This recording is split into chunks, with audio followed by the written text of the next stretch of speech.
My name is Chris Neby. I'm the creator of the Mysterious China series. It is a collection of award-winning feature-length documentaries which showcase the epic cultural heritage of China. Given the recent events of March 2008, I believe it is important to clarify the political history of Tibet. Tibet is about half the size of Europe with a population of only 3 million. As far back as the 13th century, Tibet was officially listed as part of the Middle Kingdom in the maps of the Yuan dynasty, one of the most progressive Chinese dynasties. Buddhism, a religion that originated in India, was introduced to Tibet in the 7th century. Tibetan Lamaism is a form of Buddhism intermingled with Bon, the ancient indigenous religion of Tibet. Lamaism made every effort to suppress Bon for the centuries to follow. With the introduction of Buddhism from India came the Indian caste system in all its demeaning form. Rigid laws divided Tibetans in 3 castes. Each caste comprised 3 ranks. The first caste included the living Buddha, upper senior class monks, and the aristocracy. Their lives were valued in pure gold equal to their body weight. The second caste included lower-ranking monks, officials, and merchants. The third caste was for manual laborers, women, butchers, blacksmiths, hunters, herdsmen, and entertainers. Their life was valued equal to a rope of straw. The first caste made up less than 5% of the Tibetans, but they were the ruling class. They owned all the land, pastures, forests, mountains, rivers, and lakes, as well as the bulk of the livestock. 95% of the Tibetans were slaves or serfs. The first caste enjoyed the right to enslave and to buy and sell slaves and serfs. In the eyes of their masters, they were no better than beasts of burden. For centuries, ordinary Tibetans suffered barbaric exploitation and subjugation, all in the name of a feudal theocracy. When discussing Tibet, it is important to realize that for much of China's epic 5,000 years of civilization, they were far more advanced than Western cultures. The Chinese were the first to invent paper, paper money, printed books, gunpowder, porcelain, cast iron, and the magnetic compass.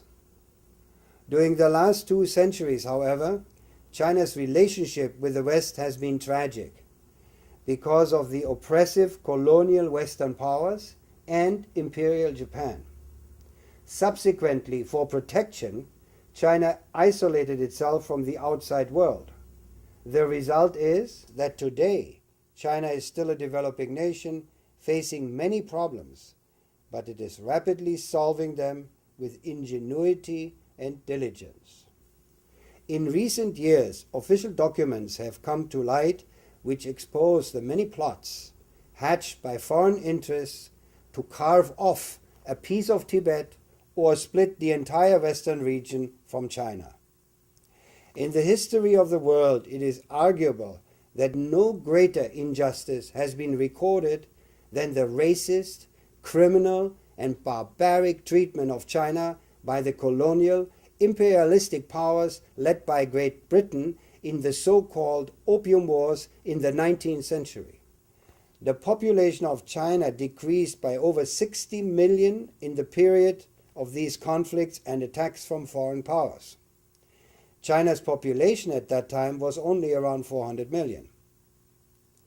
In their ceaseless efforts to take advantage of China, the British, while ruling India, created a political incident in the early part of the last century and annexed a semi-tropical region south of the Himalayas.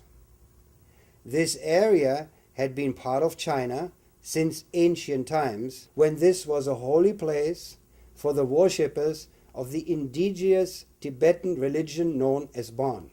After declaring independence, a few years later, the Indian government incorporated the annexed area into the new India. To this day, this border dispute remains unsolved and continues to taint Indo-Chinese relations.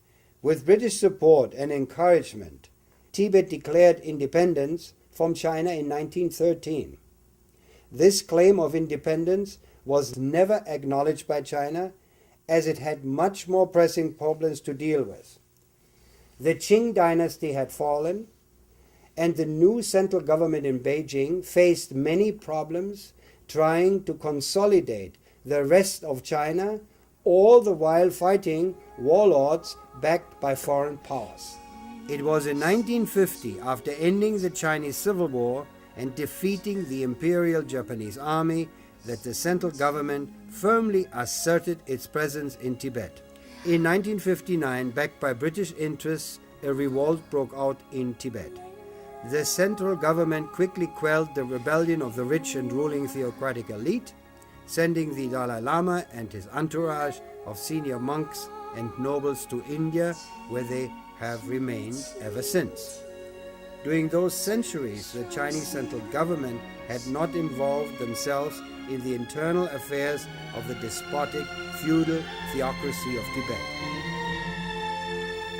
After 1959, however, the central government abolished all privileges of the Tibetan theocracy once and for all.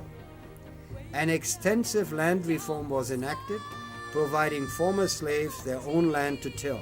Livestock breeding and herding was encouraged, a new economy built. For the first time in history, the majority of the Tibetans were able to take control of their lives and decide their own destiny. Tibet has been catapulted in the 21st century by far-reaching reforms and the creation of a state-of-the-art infrastructure with superhighways, user-friendly airports, and the famous Tibetan Express, which connects Tibet with the highly industrialized east of China and ultimately the world. The Tibetan economy has flourished and created fundamental socio-economic changes in this once impoverished and inaccessible remote western region of China. The harmonious coexistence of modern Tibet's daily life with the deep religious devotion of the Tibetans is a remarkable result of the central government's policies. It is very sad that once again outside powers are trying to discredit and embarrass China. Especially in the year of the 2008 Beijing Olympics, we should refrain from passing unfair and unjust judgment. The Chinese are joyfully preparing for the Olympic Games in peace and harmony. We must not muddy the Olympic Games with political intrigue. We should honor the wisdom of Confucius.